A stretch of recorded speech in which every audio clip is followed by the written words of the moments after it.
It's your host, Preston, aka SB Press.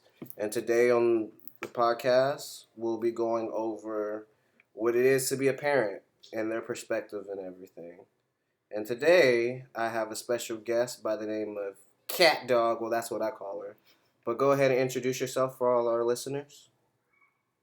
Hi, I'm Cat Dog, I guess. No, I'm Kathy. How can they? Okay, so sorry. How can they find you? Like, if people want to look you up, whatever. Like, how can they find you? What's your? Just give them your What is my Instagram. Instagram? Just give them your Instagram. You ain't got to go into details on everything, but I think my Instagram is.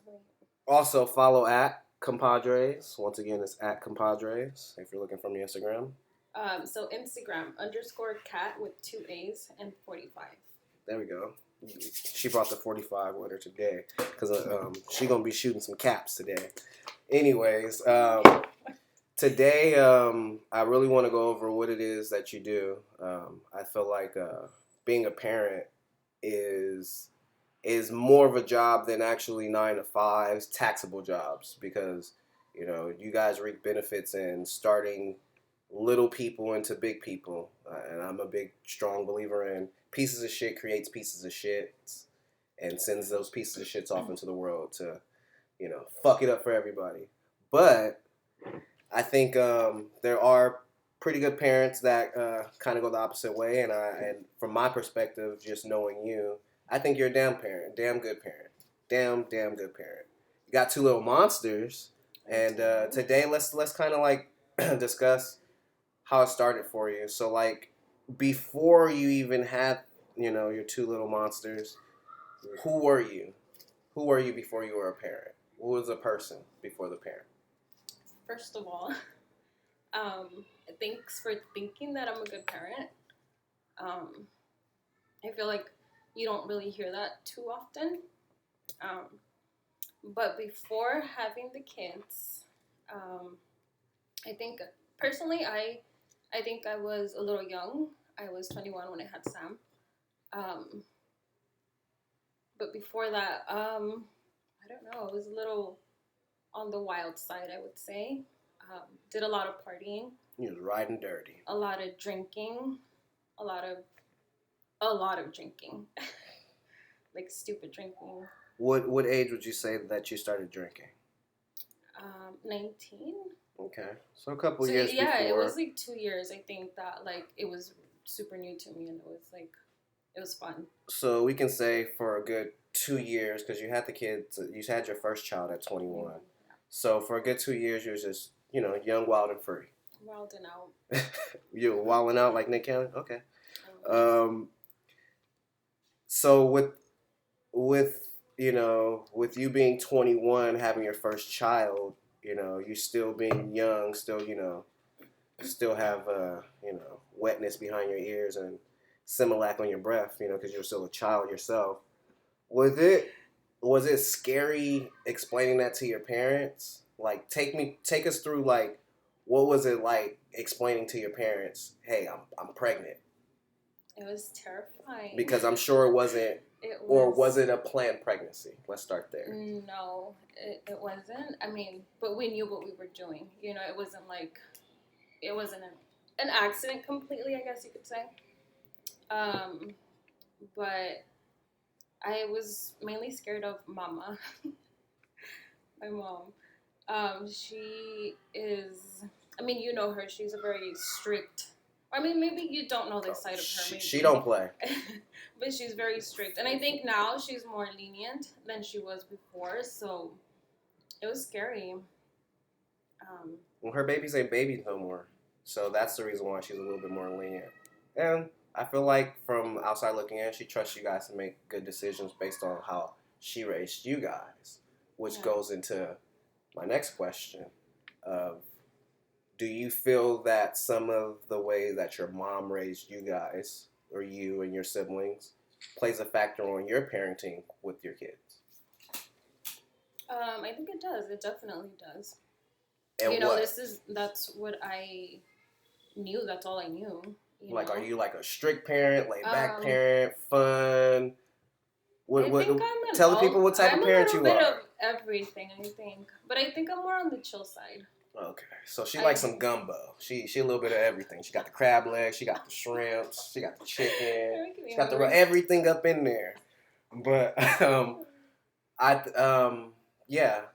So like, I'm a you, little bit of everything, but I think I don't know. Would you agree? I'm more like on the chill side. Like I think there's a balance to it. I see like the balance more so just being more nurturing yeah. and more just trying I feel to. like I have to be. I have to be the chill parent. I think I wasn't always the chill parent. I think before their dad and I split, I used to be the strict one. But then after all that, like I felt like the roles kind of switched. Of course. So he was now the strict one. So it's like I feel like I have to be the nicer one because I don't want the kids to have two strict parents. I feel like that's hard, right? Like for a kid. Of course, for a kid who's still trying to understand themselves and understand their parents, yeah, I feel like there needs to be balance on both ends. But I also feel like that comes in the communication between the two parents, which I need to ask. What is the communication basis with you and the children's father? Like, how are you I guys? You wouldn't guys say social? there is much communication. It's very basic. It's very to the point, and So you guys don't have a better understanding on on what expectations it is for each other when it comes to raising the kids. You guys don't have like a plan together, even though you guys are not together. I don't think so. I think it's very like he does his thing and I do my thing. And I think it works for us. I guess. I've tried, addressing certain situations, but there's really no outcome. So it's why continue trying? Well, because the end goal for the both of you guys is the two lives that are the importance, which are the kids. So the reason why that you guys, I would hope, would consider to continuously try is because without a strong foundation, it goes to waste with the kids that you guys are raising. So there's only so much that you can do, and there's only so much that he can do. The main thing that both of you guys, I would suggest, should do is communicate. Yeah. Because then that just helps the kids communicate with both you guys better. I agree. And do you feel as though like when it comes to being a parent in the co-parenting, I guess scheme of things, do you feel that do you feel there's like cutoffs and no-nos that should be like met on both ends for the better sake of the kids? Like, hey, dating. How do you feel about the other parent dating, and how do you feel about dating as far as when is it right to introduce this individual to the kids, or when is it okay for the kids to be around somebody else that I don't know than being around because we're doing a co-parent thing? I think for us personally, like I really had no choice but to be okay with it, with the other person. I had no choice. The circumstances came during you guys still being together. Yeah, so, that's that. What was the other question? How do you feel about, when that other person is dating someone, and how and when you feel is the right time to have that, your kids around that person, or the respect boundaries, I don't think there's a set time, honestly. I think it's something that's very hard to keep away from your kids also. So, and I don't know, again, I choose to be honest with my kids. I kind of tell them, in nicer versions of what it is. Like, I don't know. You're pretty upfront and honest with them. Yeah. So, since you talk to the kids and explain yourself to them, how do you go about them expressing themselves to you? Listening to the kids and what they want and what they need. And I think I try to be like their safe space. You know, like they can tell me anything, and I feel like they're able to, you know, tell me whatever it is that they're feeling usually, um, which is, I think, great. You know, like it's a good thing, um, but it's also really hard because there's a lot that they say. Yes, they are little tape Yeah. recorders. So They say what they hear, and that's what they regurgitate. They record what they're hearing and regurgitate what that situation is. And with that even being said, like, how do you guys have fun then? Like, what do you guys do for fun? What do you like with your kids in the fun time? Like, you guys are park oriented, outside, inside. I feel like lately we've been stuck in the house. Oh yeah, Like, we quarantining and chilling. yeah, like I mean, but usually I feel like we do outdoorsy stuff. We go to the beach a lot. We go to the parks a lot. Is there similarities from your personalities and theirs that you've seen, like throughout the years of raising them? Yeah. Like they're like little They're dorks me. and Like goofies. they're little me's. Do they have your clumsiness too? Clumsy? I don't know. I'm just asking. I'm not that clumsy, I think. I don't know. But no, yeah, they're definitely little like me's, and also they're a little bit of their dad. You know, like it's really crazy. Like when you actually see yourself in your child, it's trippy, but they're good kids. How do you feel about them, their education basis, and even though we're in quarantine and stuff like that, and there's only so much that the school districts can do, whether they're in school or at home on the computers and stuff like that. Like, how do you feel about your kids, in their education levels right now? Like, smart kids. I think so, but That's what bias. That's bias. That's what every parent says. Yeah. I think so. I think I got little angels. They demons. You think you got a little? You think you have little saints at home, but demons away from home? Yeah, the other way around. Mm-hmm. They're bad at home, but they're good everywhere else. Like their teachers don't know the version that I know of like Adam. The Cookie Monster. Cookie Monster. I call Adam the Cookie Monster. Why? Because he just eats a lot of cookies. Yeah, he eats a lot of cookies. A lot. You guys don't notice that? Yeah, he eats a lot of everything, a lot of junk. What was the difference between your first pregnancy and your second? What do you mean, like symptom-wise, or like? Yeah. What was the symptoms from your first pregnancy? They like your pretty, cravings, pretty similar. your sleeping habits. Did you get swollen feet? Were you eating a lot of hot stuff? Were you just just annoying because it was too hot and it was cold, or too cold and it was hot? Probably everything, all of the above. No, they were pretty similar in the sense where like I was nauseous like most of the time, and I couldn't eat anything. Like I just couldn't. Like I would lose weight at the beginning, but then they weren't too bad. I guess I would say that was the worst part. That and not being able to like sleep because you're so big and uncomfortable. But it's exhausting. It's really hard on your body. Like during your pregnancies, I'm overly sure that your family was really helpful. His the baby daddy, his family, were they very like helpful and loving and nurturing during the situation of you being preggo and stuff? They've always been.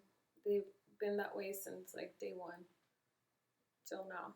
So very accepting. Cool. I can see why the kids are very spoiled. Yeah. It's all across the board. They have 4 grandparents that spoil them. I know that feeling myself. Must be nice. It can be, but that's a lot of cheek pinches and stuff, and that's a lot of like little kisses and stuff. Kisses and wow, sounds so hard. It's so hard.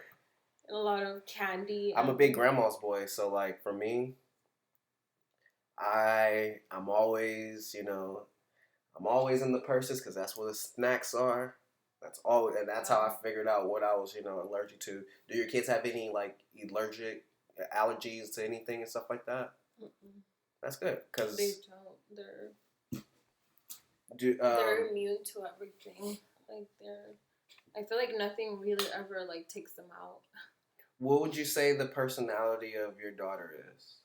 Since she's the first and she's the oldest, how would you say that she like what type of personality would you Her personality? say she has?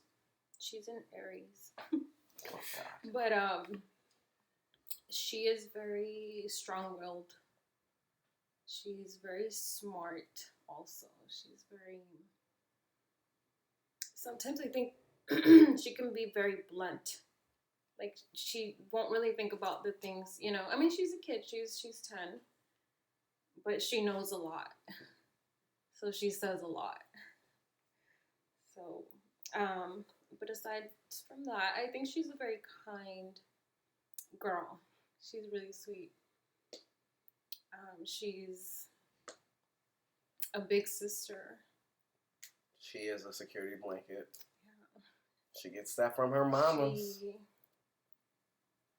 She does so much for Adam. She really does. Like, I don't even get it sometimes. Because I'm like, why are you giving him, like, your last cookie, like, everything, But she's Because he's strong. the cookie monster. That's she's why. She's a tough girl. She's tough. At least in my eyes. I think she's tough. She is a tough strong. cookie.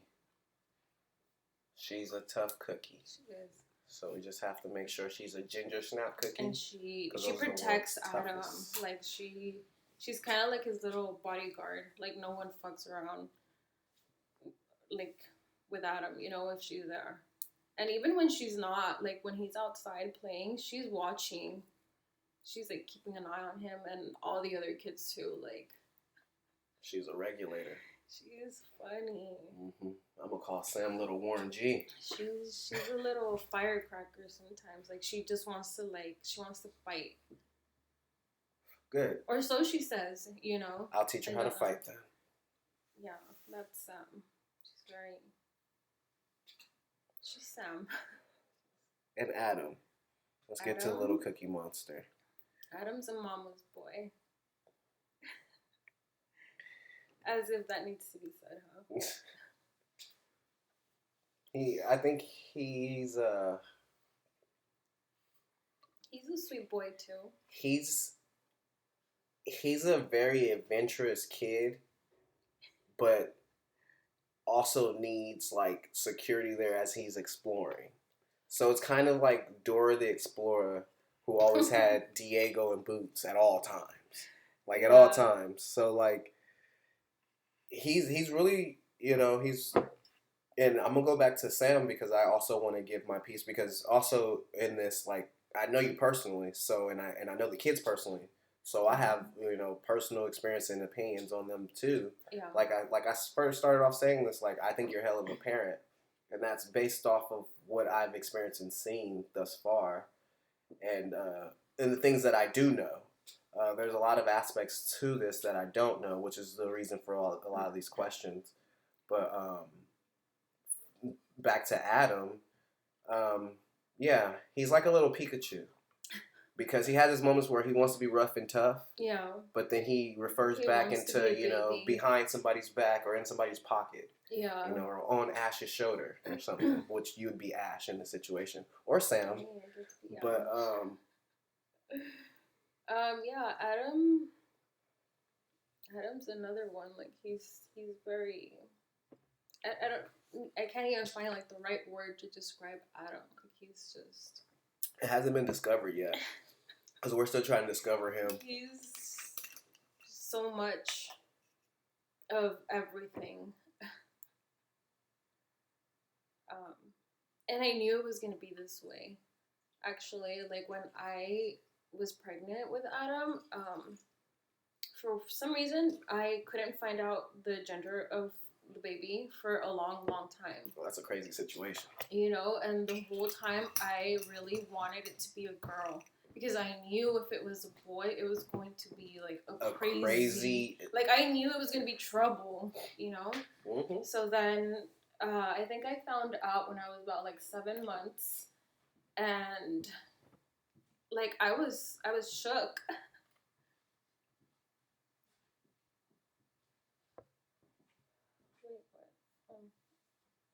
I think from well, not even. It's not even about that. It's more so about you having a crazy baby on your hands. Yeah. And But no. So my family, everyone was happy actually that Adam was a boy because he was the first boy. Did they hold him up like Simba? Basically, and I think it's still him. 8 years later, and it's still him. I mean, from what I see, or from my perspective.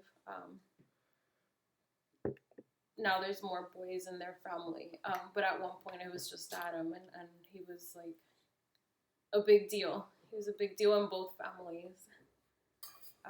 Because this was my dad's also his first grandson. Yeah.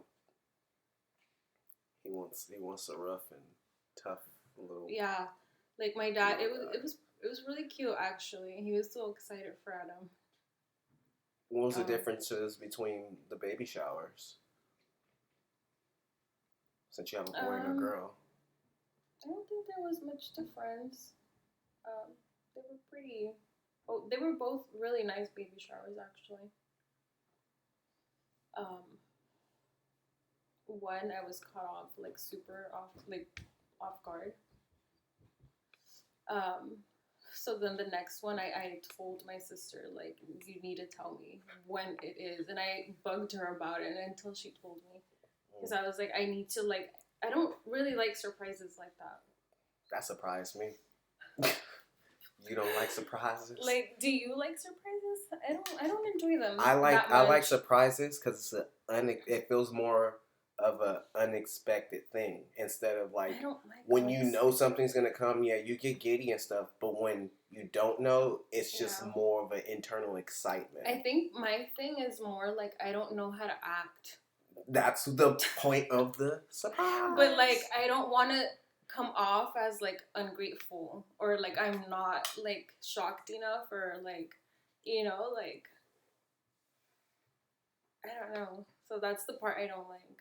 You don't like but surprises. it's a nice gesture. Like it's but yeah. So I'm gonna tie this all the way back in the beginning into your first one. That was a surprise for you, wasn't it? Finding out you were pregnant, telling your mom. It was a lot. The first, it was a lot of changes. 2.5 years in between from having her and then to having your next one. Yeah, it was a lot. And I don't think I realized it at the time. It's not till now, like looking back, like, oh shit, that was a lot. 2 kids, I mean, for me, like, it's a lot.